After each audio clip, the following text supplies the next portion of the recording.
Well, I think one of their big achievements is that they haven't really upped the ante with Pakistan, and that they have managed to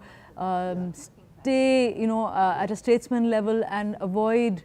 falling into the trap of the right-wing hyper-nationalists, even after the Mumbai attack, and even after other incidents. And they've really not broken off relations in that way, and they've kind of kept up diplomatic ties. I mean, we had situations before where there've been all ties and links were cut off, and that hasn't happened this time.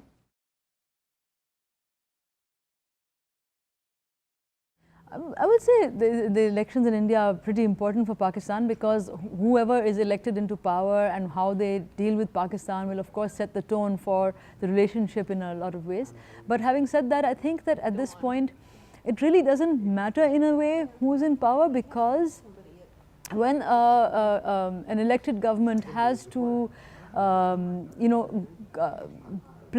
has to go along with certain norms, and those include trying to improve things for itself, and they would realize, any government in India or Pakistan would realize that better economic ties and more friendly relations and more peaceful relations are to their own benefit, and also realize that there is a growing groundswell of people of their own constituency who want peace with the neighbor, and who say that, okay, fine, if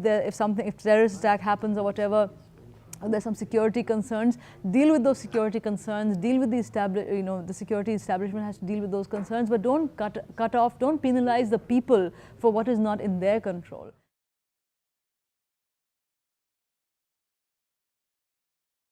Whichever government comes in, it would be to their own, they would be wise to recognize that it is in their own advantage to foster good ties with Pakistan. And that would gain them brownie points at home and within the business community and all of that. And also, it was a BJP government last time that reached out, that did the Lahore Declaration and all that. Of course, that was a completely different kind of politician, a statesman who led that move. And this time we have somebody who is not at all in that league. But having said that, when somebody comes in onto the national political arena, and then has to deal with international issues as well, international ties and international meetings and all of that, then they have to again step beyond themselves a little bit, and they can't make the kind of rabble-rousing noises that they were making when they were just the chief minister of a province or whatever.